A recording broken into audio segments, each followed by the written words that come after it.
Hey everyone, 99% of you watching aren't subscribed. Let's change that. Hit that subscribe button, and at 1,000 subscribers, we'll drop special stories just for you. The Varen docks were never quiet, but tonight the hangar roared with a particular kind of chaos. The kind that came from raiders who believed no one could touch them. The crew of the Blood Serpent had claimed the bay, their insignia glowing red across hacked hollow panels, their laughter echoing off steel beams and cargo crates. In the center of it all, they dragged Reelin. Her boots scraped across the floor as two raiders hauled her forward, each gripping an arm like they were handling cargo instead of a person. The mag cuffs around her wrists sparked with intermittent jolts, meant to intimidate, not restrain. The raiders had no idea she could have slipped free if she truly wanted to, but doing so would unleash things she couldn't take back. Her cheek throbbed where the baton had struck. It wasn't the pain that bothered her. It was a memory it sparked. Training rooms, doctors behind cold glass, screams that weren't hers, but could have been. The past crept into her pulse, fast and sharp. They shoved her in front of the others, a semicircle of armed men and women who smelled of engine oil, metal, and lawlessness. Above them, the hangar lights flickered, reacting to the unstable power conduits the raiders had tapped into. Vargon stepped forward. Every raider crew had a monster. Vargon was theirs. 7 feet tall, muscles like ship plating, tusk implants protruding from his jaw. With the dim yellow lights behind him, he stood like a wall made of shadows and malice. He grinned at her, revealing sharpened metallic teeth. "Not so tough without your little friends, are you?" he rumbled. Reelin lifted her head. Her voice was steady, too steady. "Don't hit me again." A beat of silence stretched through the room, broken only by the hum of unstable machinery. Then the raiders burst into laughter. Loud, barking, hysterical laughter. Someone slapped their thigh. Another smacked a crate. Even Vargon threw his head back and roared. "She thinks she's giving orders," someone jeered. Reelin didn't flinch. She simply lowered her gaze again, letting her hair slide forward to hide her eyes. If they saw the faint blue light rising behind her pupils, they'd realize their mistake too early, and they weren't owed that mercy. Vargon circled her, like a predator assessing wounded prey. "You're going to fetch a fine price. A live core bearer is worth more than a loaded star freighter." Her jaw tightened. "I'm not a core bearer." "Oh, really?" He reached down, gripping her chin with thick fingers. "Then what's this little thing humming under your skin?" She pulled away with a soft, tense exhale. "A mistake." His grin widened. "We'll see about that." He raised the baton, the same alien alloy stick that left glowing bruises and sent electric pulses through nerves. Reelin tensed. Inside her skull, the voice she feared and needed stirred like a waking machine god. Bio-threat confirmed. Defensive protocol primed. "No, not yet. Last warning," she whispered. The baton whooshed down and cracked against her shoulder. The world paused. The lights in the hangar dimmed. The air thickened. A faint blue radiance leaked from Reelin's skin, tracing patterns across her arms like living circuitry. The mag cuffs vibrated violently. Several raiders stepped back. "What the hell is she?" Before the sentence finished, the baton's energy discharge arced backward, straight into Vargon. He stumbled, shocked, confused. Reelin lifted her face. Her eyes were glowing, and the voice in her mind whispered. Quantum core unlocked. Vargon swung again, but the strike never landed. A ripple of compressed air burst outward from her body, sending him skidding across the floor like he'd been hit by a shuttle. Shouts filled the hangar. Weapons lifted. Boots scrambled. But Reelin stood still, her hair floating in the energy-saturated air, blue light pulsing beneath every inch of skin. "I told you," she said quietly, her voice layered with a faint harmonic echo. "Don't hit me again." And then the real chaos began. The first minute was confusion. The raiders didn't understand what they were seeing. The blue-white glow spreading across Reelin's skin wasn't natural, wasn't human, but neither was it something they'd ever witnessed and lived to talk about. Their expressions shifted from amusement to disbelief, then to panic. The hangar cameras caught the initial moments clearly. 17 seconds, Vargon's baton strikes her. 18 seconds. The entire room vibrates. A fork wrench hanging from a tool rack trembles. Loose screws roll across the floor. Then the mag cuffs melt, not break, not snap, but melt into shimmering silver droplets that sizzle when they hit the ground. The raiders stop laughing. At 30 seconds, Reelin rises. The glow from her arms intensifies. The energy around her forms soft spirals. Gentle at first, like orbiting fireflies, but a hum that suggests catastrophic force beneath a thin layer of restraint. She doesn't speak. She doesn't have to. Weapons begin to rise around the room. Energy rifles, plasma pistols, shock maces. But none fire. Not yet. The raiders aren't aiming. They're trembling. Even Vargon, regaining his footing, hesitates. "Shoot her," someone screams. At 47 seconds, they do. 3 plasma bolts crack across the hangar, bright enough to stain the air with burning ozone. Reelin pivots, raising her hand. The bolts bend, as if gravity has decided to play by different rules. They slingshot around her in elegant arcs before snapping back toward the shooters. 2 raiders are thrown off their feet, smoking armor plated in glowing orange. The cameras capture the moment Vargon realizes the truth. She wasn't a prize. She wasn't cargo. She was a weapon. He charges anyway. 1 minute and 12 seconds. Reelin flicks her wrist. Vargon's massive body lifts off the ground and slams into a steel crate hard enough to dent it inward. He coughs once before collapsing. The recording stops being clear after that. The feed becomes chaotic. Motion blur, drop frames, violent static. The core inside Reelin warps electromagnetic fields, scrambling the surveillance systems. But certain fragments remain. 3 minutes. She moves faster than any camera can follow, only visible as a streak of luminous blue. Raiders fire wildly, but their shots bend, refract, invert direction. 5 minutes and 13 seconds. A plasma bolt hits her palm. She absorbs the energy. Her hair lifts, charged with power. Then she redirects a blast. A catwalk overhead explodes in molten metal. 7 minutes and 40 seconds. The floor buckles. A gravity spike. Raiders stumble, clutching their heads as pressure waves crush the air from their lungs. 10 minutes and 2 seconds. Reelin grabs a raider's rifle midair. It collapses inward like it's being crushed by an invisible fist. 12 minutes and 49 seconds. The surviving raiders attempt to retreat. Reelin closes her eyes, and the hangar doors fold inward with a sound like twisting starship hulls. They are sealed in. Panic becomes hysteria. By 15 minutes, most raiders are already on the ground, disabled, unconscious, or praying to deities that never answered them before. But Reelin isn't done. Her steps are slow, deliberate. The core inside her pulses with deep, rhythmic beat. Energy flickers across the room like underwater light. A final raider, trembling, activates his comlink. His voice cracks as he screams for backup, for anyone in range to stop the glowing girl, the impossible girl. 19 minutes and 31 seconds. Reelin walks past him. He collapses, not dead, but his mind overwhelmed by the pressure waves emanating from her presence. 19 minutes and 58 seconds. The camera captures its final image. Reelin stands alone. Bodies lie scattered around her, not killed, but utterly broken in spirit, in bone, in certainty. The energy around her dims, fading into small flickers before sinking back under her skin. Sweat beads at her temple. She wipes it away, staring at her glowing hand with something like sorrow. Then the hangar cameras fail completely, lenses fracturing as if crushed by an invisible force. The last thing recorded is Reelin taking a steady breath, whispering to herself, "I didn't want this." But the core does not care what she wants. And in 20 minutes, Reelin has changed everything. Silence settled over the hangar, like dust. Thick, heavy, accusing. Reelin moved through the wreckage with a slow, measured pace.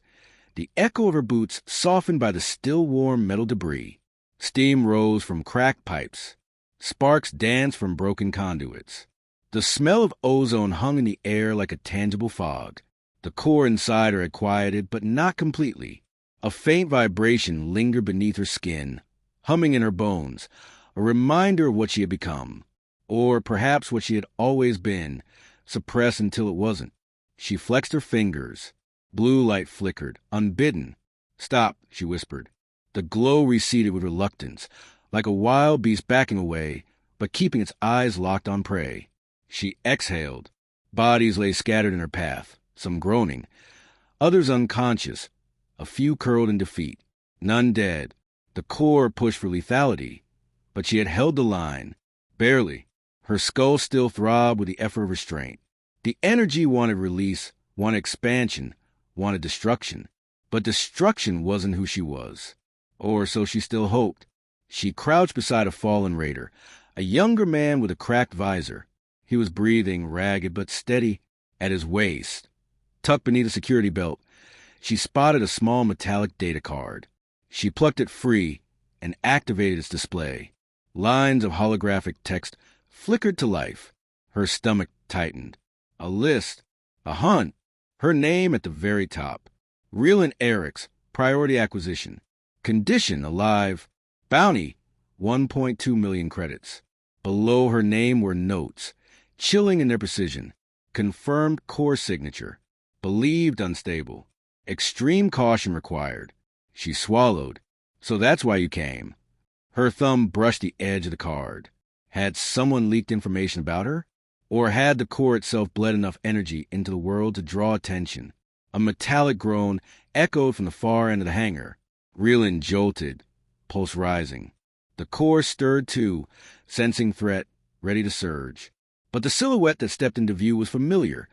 Tall, lean, uniformed, moving with both urgency and controlled discipline. His boots crunched over debris.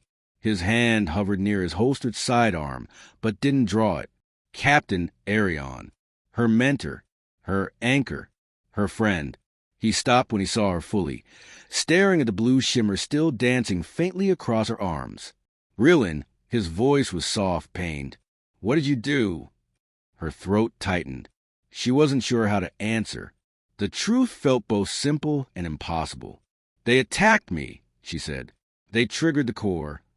Arion stepped closer, scanning the devastation. His brow furrowed deeply. "Triggered? You told me the core was dormant."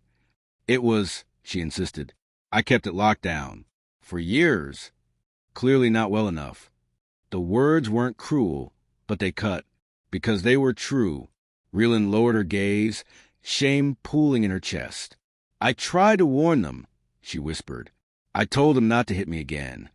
Arion exhaled slowly, dragging a hand through his hair. "You leveled a hangar, Reelin. Alone. Without weapons. I didn't kill anyone. That's not the point." He gestured at the twisted beams. "Crushed machinery, unconscious mercenaries. This is power no one can control, not even you." She stiffened. "I'm trying." "I know." His tone softened. "But try telling that to the authorities. Or to the Defense Ministry." His eyes flicked to the melted remains of a surveillance drone. "They'll see this as proof of everything they feared, that you're too dangerous to remain free."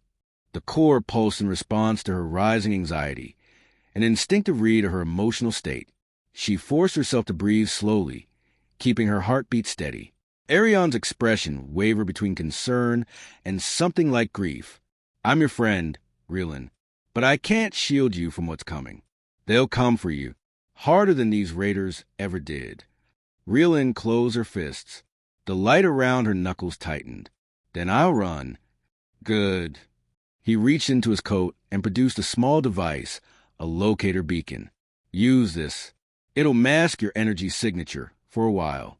I'll delay the pursuit as long as I can." She hesitated before accepting it. "Why help me? After what you've seen." His voice was steady, unwavering. "Because you're still you." Her chest tightened with emotion she didn't have time to name. The hangar lights flickered again, warning of incoming authorities.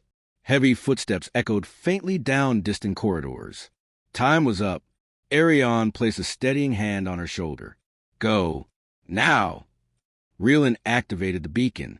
Quantum energy folded around her like shimmering vapor. Her body dissolved into a swirl of blue light as the core shifted her between layers of space-time. Just before she vanished, the vibration inside her flared. The core sensing escape, exertion, freedom. Arion heard her voice echo faintly through the distortion. I don't want to hurt anyone." Then she was gone, and Captain Arion stood alone amid a graveyard of shattered steel, staring at the empty space she'd occupied. For the first time, he wondered whether helping her run was an act of loyalty or the beginning of a far larger disaster. The moment Rillen vanished, the hangar felt impossibly empty. Arion remained motionless for several seconds, staring at the swirling particles of energy fading from the air. They dissipated too quickly, leaving behind silence, steam, and the faint metallic scent of destabilized magnetic fields. Then the alarms began. Red lights strobed from the ceiling in an urgent rhythm. A harsh, mechanical voice blared through the station speakers. Security breach detected. Unauthorized core discharge registered. All personnel, initiate lockdown protocols. Arion swore under his breath and stepped over a fallen crate, scanning the wreckage once more. Twisted beams, cracked flooring, raiders sprawled unconscious, a few moaning weakly. This wasn't a skirmish. It was a message written in crushed steel. "Damn it, Rillen," he whispered. But whether it was frustration or fear, he couldn't tell. He crouched beside the nearest raider, checking for signs of life. Pulse. Faint but there. Rillen had held back more than the core wanted her to. That alone was a miracle. Footsteps thundered in the distance. Arion straightened, pulling his captain's badge from his vest. Within seconds, a squad of armored station security officers stormed to the ruined hangar doors, rifles raised, visors scanning, boots splashing through coolant spills and plasma runoff. "Captain Arion," the squad leader barked, startled to see him standing amid the wreckage. "Stand down," Arion ordered. "Victims only. No hostiles remaining." The officers exchanged wary glances. Some moved to restrain the incapacitated raiders. Others stared at the devastation with a mixture of awe and dread. "What happened here?" one finally asked. Arion hesitated. He could lie. Say the raiders overloaded their own weapons, or claim an explosive went off during a firefight. But the truth would surface soon enough. It always did. He folded his hands behind his back. "A core event." Several officers stiffened. One muttered a curse. The squad leader turned sharply. "A core bearer did this? Is the subject contained?" No. She was already slipping into the folds of space-time, further than any scanner could reach. Arion kept his expression neutral. "The subject escaped before I arrived." A partial truth tasted less like betrayal. "Then we need to seal the station," the leader said. "Notify the ministry. Alert the fleet. A core bearer on the run." "Will cause panic if you say that too loudly." Arion cut in. "Report the incident as a malfunction at first. Buy us time to confirm details." The leader frowned. Arion didn't care. He needed time. Rillen needed time. But time was already slipping away. Hours later, the hangar footage had been extracted, enhanced, and reviewed by military intelligence. Arion watched in the back of the command chamber as analysts replayed the distorted recordings on a massive holoscreen. The footage played in fragmented bursts. Rillen glowing, energy spiraling around her, raiders firing in terror, gravity warping, doors collapsing inward, a final frame of her standing alone, radiating quiet devastation, even grainy and corrupted. The display drew stunned silence in the room. Someone finally breathed. "She did this in minutes." Another. "If the core inside her reaches full activation." A third voice broke in, colder, official. "She cannot be allowed to remain free." Arion's jaw tightened. He stepped forward. She was attacked. Provoked. That display was defensive, not hostile. But the council members were already whispering among themselves. "She's unstable. She's a threat. She could level cities if she loses control. We need a containment squad. Immediately." Containment squad. Arion knew what that meant. No mercy. No negotiations. Core bearers were too dangerous to capture alive. Rillen was now officially classified as both weapon and target. A war waiting to start. The council chair turned toward Arion. "Captain, you were her mentor. You'll lead the retrieval unit." Arion felt something cold slide into his spine. The order wasn't a request. It was a chain locking around his neck. "Understood." he said, because refusal would reveal too much. But inside, something cracked. On the other side of the galaxy, in a quiet pocket of fractured space-time, Rila materialized on her knees. Gasping, trembling, both drained and burning with leftover energy. The core had gotten stronger. Too strong. She had felt it pushing, whispering, eager to unleash itself fully. She pressed a shaking hand to her chest. "Not yet," she whispered. "Please, not yet." Her voice echoed faintly through the crystalline void around her. She didn't know yet what the Ministry had seen. She didn't know that Arion had been ordered to hunt her, but she felt it. Through the core's strange instincts, through her own intuition, through the weight settling over her bones. The universe had shifted. Someone had hit her. She had warned them. And now, because no one listened, the galaxy would tremble in the wake of the girl they tried to break.